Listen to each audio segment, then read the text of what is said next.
सभी का सुप्रभात। आज हम साइकोलॉजी के दूसरे क्लास में पढ़ने वाले हैं introduction of psychology, psychology as a discipline, two stream of psychology. उससे पहले हमने पिछले क्लास में जो देखा था उसका क्विक रिवीजन देख लेते हैं। साइकोलॉजी किसे बोलते हैं कि ऐसी स्टडी जिसके अंदर हम अपने दिमाग, मन कैसे काम करता है, अनुभव और अपने वर्तन जो है उसको हर परिस्थिति के अंदर कैसे उसका उपयोग करते हैं, बायोलॉजिकल और सोशल से इकट्ठा किए गई माहिती द्वारा, और वो माहिती का जो है वो हम यूज कैसे करेंगे, वो स्टडी जो है वो हम साइकोलॉजी में करते हैं। अब हमने देखा था कि साइकोलॉजी के तीन मेन पिलर है। एक तो मेंटल प्रोसेस, जिसके अंदर हम हमारा सोचना, याद करना और कुछ प्रॉब्लम सॉल्व करना। एक्सपीरियंस में हमने देखा था कि हम जो अपनी भावनाएं होती है या किसी के बारे में हमारी परसेप्शन बन जाती है, तो वो हमारे अनुभव के अंदर आपको देखने को मिलेगा। फिर हमने थर्ड देखा बिहेवियर। बिहेवियर माना कि हम जो है वो लोगों को कैसे ऑब्जर्व करते हैं। कुछ चीजें जो होती है वो हमें दिख जाती है, तो जो दिख जाती है, जो ऑब्जर्व हम कर लेते हैं, उसको बोलेंगे ओवर। और जो हमें नहीं दिखते, जो हिडन है, उसको हम बोलते हैं कोवर। फिर हमने देखा था लेवल ऑफ साइकोलॉजी। तो इंडिविजुअल माना हम किसी एक इंसान कैसे सोचता है, उसके बारे में कैसा मानना है, व्यवहार कैसा है, वो हम जब पढ़ते हैं उसको इंडिविजुअल स्टडी बोलेंगे। डायटिक स्टडी का मतलब हम दो लोगों के बारे में जब हम स्टडी करते हैं तो उसको डायटिक बोलते हैं। ग्रुप माना जो है वो 10-15 लोग है, उसकी स्टडी हम करते हैं कि वो जो है वो लोग एक दूसरे से कैसे बातचीत करते हैं, समाज में जाके कैसे रहते हैं, वो हम ग्रुप स्टडी के अंदर आएगा। और ऑर्गेनाइजेशन, जैसे कि हमने लास्ट क्लास में देखा था कि जो हॉस्पिटल से स्कूल है उसके उसके उन लोगों के कुछ रूल्स होते हैं, वो हमें फॉलो करने होते हैं। तो वो सारी चीजें जो है वो हम साइकोलॉजी के अंदर हम स्टडी करते हैं। तो आज हम पढ़ेंगे इंट्रोडक्शन ऑफ साइकोलॉजी। तो साइकोलॉजी जो है उसके अंदर हम किसकी स्टडी करते हैं। सिंपल अगर हम बोले तो कि जो हमारा मन कैसे काम करता है, हमारे अनुभव और हमारा जो व्यवहार होता है उसकी स्टडी हम साइकोलॉजी में करते हैं। और वो हमें कैसे पता चलेगा कि जब हम ये समझते हैं कि हमारा दिमाग कैसे काम करता है और हर सिचुएशन में हम कैसे काम लेते हैं। तो वो जानने के लिए हमारे पास दो तरीके हैं। एक तरीका साइंटिफिक, जिसको हम ऑब्जेक्टिव बोलते हैं, जिसके लिए हमारे पास मेथड होनी चाहिए और हमारे पास डेटा अवेलेबल है, उसका यूज करना है। और थियरी पढ़ेंगे, डेटा यूज करेंगे तो हमें पता चलेगा कि अच्छा ऐसे जो है वो इंसान काम करता है या इस परिस्थिति में ऐसा व्यवहार होता है। और दूसरा तरीका ये है कि सब्जेक्टिव, कि हम जो है ये देखें कि उसके पर्सनल एक्सपीरियंस और वो एक्सपीरियंस से उसके जो बिहेवियर में क्या चेंजेस आए, वो जो स्टडी हम करते हैं वो सब्जेक्टिव हो गई। तो साइकोलॉजी हम दो तरीके से कर सकते हैं, या तो थियरी हमारे पास है, डेटा है, उसको स्टडी कर रहे हो, या हम लोगों के ऊपर जो है वो एक्सपेरिमेंट करते हैं और उसमें से कुछ सीखते हैं। अब यहाँ पर हम देखेंगे साइकोलॉजी एज ए डिसिप्लिन। तो यहाँ पर आपको ये इमेज में दिख रहा है, ये पुरानी इमेज जो है वो वेबसाइट से लिया गया है, जिसके अंदर जो है वो फर्स्ट साइकोलॉजी लैब है जो लिप्जिंग में, जर्मनी में 1879 को विलियम वुंड जो है ये लैब उन्होंने बनाई थी उस टाइम पर। तो साइकोलॉजिस्ट जो थे, चाहे वो इंडिया के हो चाहे वेस्टर्न कंट्रीज के हो, उनको ये दुविधा थी या वो ये डिसाइड नहीं कर पा रहे थे कि भी उसको जो है वो हम विज्ञान की शाखा बोले या समाज की शाखा बोले। क्यों? क्योंकि इसी के साइकोलॉजी के अंदर जनरली अगर आप देखोगे तो साइंस में क्या होता है कि भाई जो है अब आगे उसमें बैचलर करते हो, फिर मास्टर करते हो, और हमारे पास जो है वो डिग्री आ जाती है। सेम चीज जो है वो दोनों के अंदर सेम चीज आपको देखने को मिलेगी। फिर हमने ये देखा कि भाई साइकोलॉजी जो है वो कुछ ऐसे भी फील्ड है, जैसे कि यहाँ पर आपको दिख रहा है, जैसे कि न्यूरो साइंस है, कंप्यूटर साइंस है। वो ऐसे फील्ड है कि न्यूरो साइंस के अंदर हम क्या पढ़ते हैं, न्यूरो मीन्स जो हमारे दिमाग के साथ जुड़ा हुआ है, कि हमारे दिमाग जो है उसके अंदर हर एक सिचुएशन के अंदर दिमाग में इमेज बनती है। इमेज जो है वो क्या शो करती है, वो जो है वो हम न्यूरो साइंस में पढ़ते हैं कि लोग कैसे काम करते हैं। जैसे अगर एक एग्जांपल आपको दिखे कि भाई जैसे क्रिमिनल होते हैं, चोरी, डाकू, या लूट करते हैं, वो लोगों का आप देखोगे तो उनका सोचना समझना हमसे थोड़ा जो है वो अ, दूसरी तरीके से वो सोचते हैं। तो वो लोगों का दिमाग जो है वो साइंटिस्ट क्या करेंगे, उस पर जो है वो काम करते हैं कि अगर उसको ऐसी सिचुएशन दिया तो वो कैसे सोचेगा, और सोचने के बाद वो कैसा बिहेव करेगा, तो वो न्यूरो साइंस में हम पढ़ते हैं। कंप्यूटर साइंस में हमने देखेगी कि भाई हमने क्या किया, हमारा दिमाग यूज किया, और जो मशीन है उसको हमने डेटा दिया, और मशीन के हेल्प से हमने देखा कि भाई हाँ, हम कैसे काम ले सकते हैं, या वो हमारे पर कितना हावी हो सकता है, या हमारे व्यवहार में, हमारे अनुभव में क्या चेंजेस हो सकते हैं। तो वो स्टडी हम कंप्यूटर साइंस में हम करते हैं। तो यहाँ पर हमने देखा कि भाई जो है वो भी साइकोलॉजी जो है वो नया नए नए नए दूसरे क्षेत्रों में भी जो है वो सबके साथ जुड़ रहा है। बट मेन जो है ये प्रॉब्लम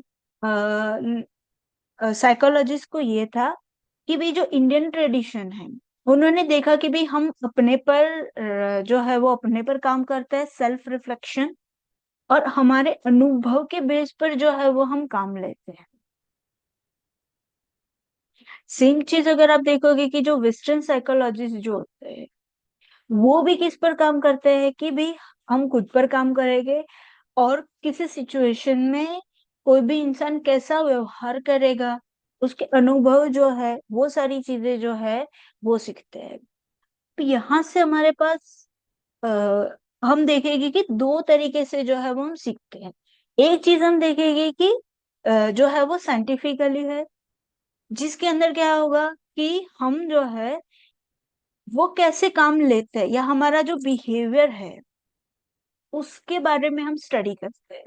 तो अगर साइकोलॉजी की ऐसी ब्रांच जहां पर आप ये देखते हो कि हम बिहेव कैसे करते हैं, या हमारे बिहेवियर को जो है वो हम साइंटिफिक वे से प्रूव करते हैं कि ये इंसान ऐसा है, तो वो आ जाएगा साइकोलॉजी एज ए साइंस में।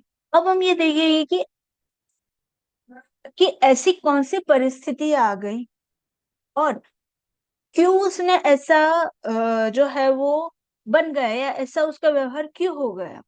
तो cause and effect of the relationship, ये जो है कि वो समाज में हम कैसे रहते हैं, वो स्टडी अगर हमें करना है तो वो आएगा सोशल साइंस। तो बेसिकली हमने ये देखा कि अगर हमें ह्यूमन जो है वो ऐसे क्यों काम करता है, कैसे काम करता है, तो हम साइंस की स्टडी करेंगे साइकोलॉजी में तो पता चलेगा। और सोशल साइंस में क्या आएगा कि वो समाज में कैसे ऐसा हो गया, और क्यों उसने ऐसे बिहेव किया।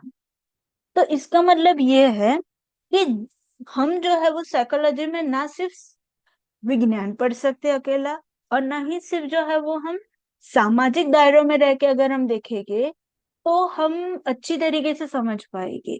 बट हमको जो है वो विज्ञान और सामाजिक दोनों को जो है एक साथ रह के काम करना है। इस वजह से जो साइकोलॉजी जो है वो ऐसी डिसिप्लिन है जो पैरेलल काम करती है।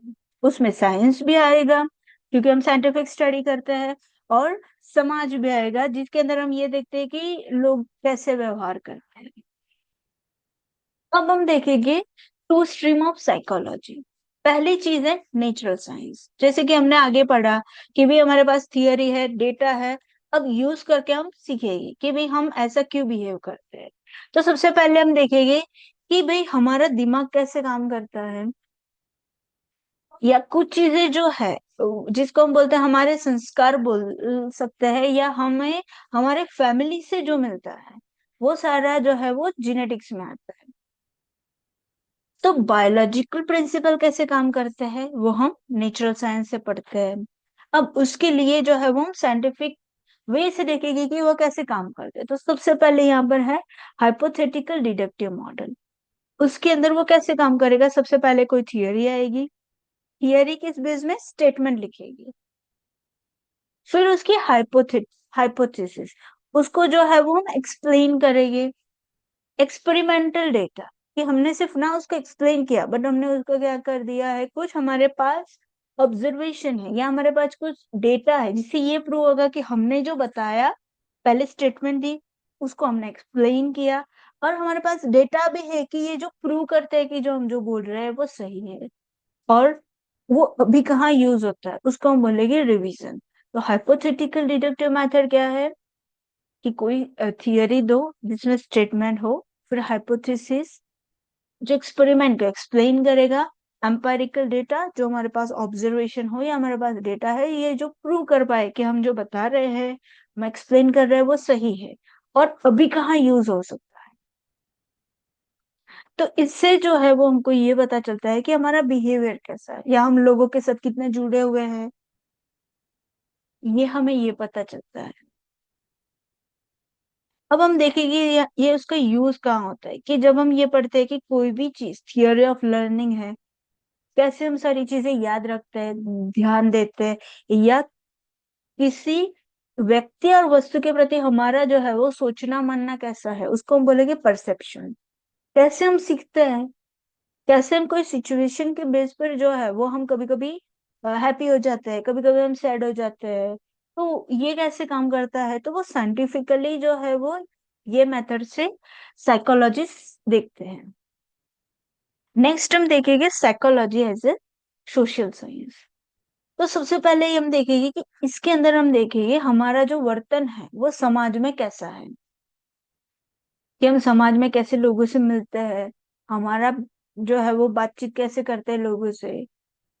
फिर जो है वो मल्टी कोर्स, माना बिहेवियर जो है वो ऐसा नहीं है कि हमारे जो माता पिता है उनके उनमें से हमको गुण आएगी, बट पूरे के पूरे नहीं आएंगे। आपने बहुत सारे ऐसे देखे होंगे कि जिसके जो पेरेंट्स होते हैं उनका थोड़ा सा जो उनका व्यवहार होता है वो थोड़ा कैसा होता है, डिफरेंट होता है। जैसे कि मान लो कि अगर उनका ये जो मम्मी है उनको गुस्सा जल्दी आ जाता है, तो मे भी ऐसा हो सकता है कि जो बच्चा है वो जो है वो थोड़ा शांत हो या मॉडरेट जो है उसी अकॉर्डिंग हो।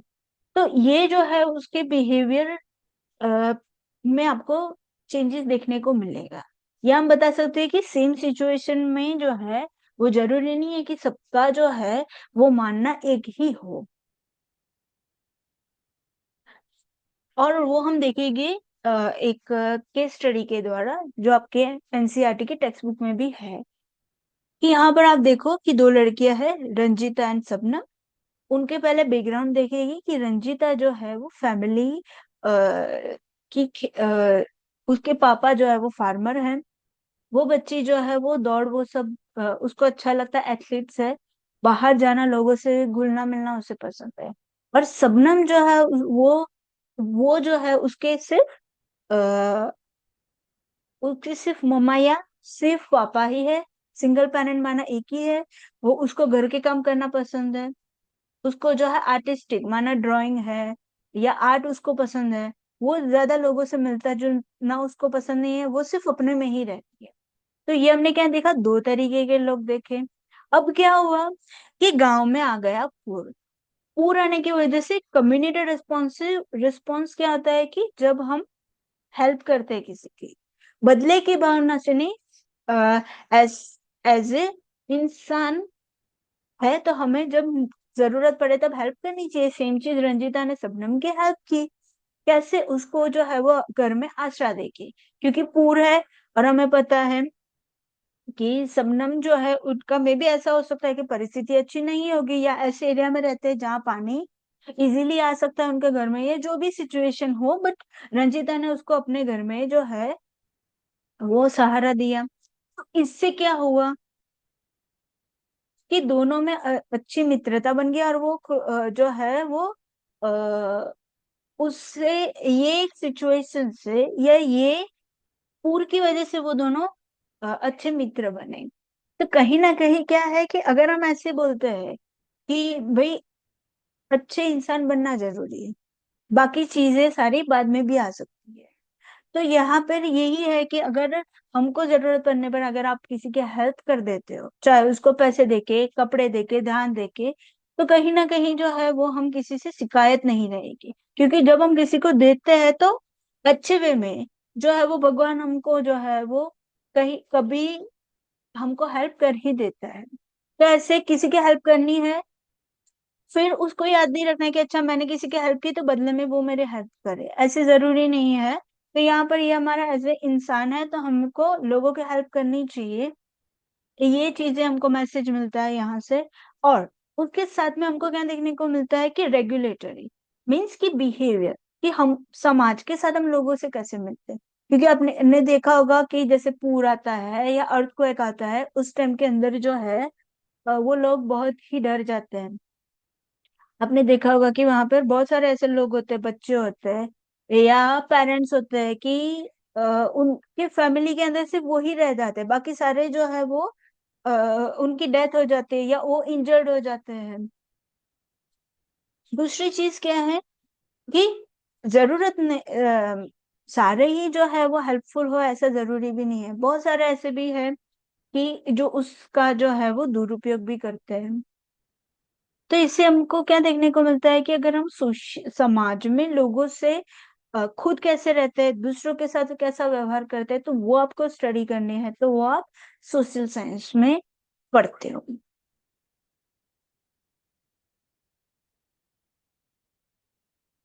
तो आप सभी को ये बताना है कि आज जो हमने पढ़ा, साइकोलॉजी जो उसका इंट्रो देखा, फिर हमने ये देखा कि एज ए डिसिप्लिन माना कि वो साइंस है या सोशल साइंस है, फिर उसके हमने दो स्ट्रीम पढ़ी।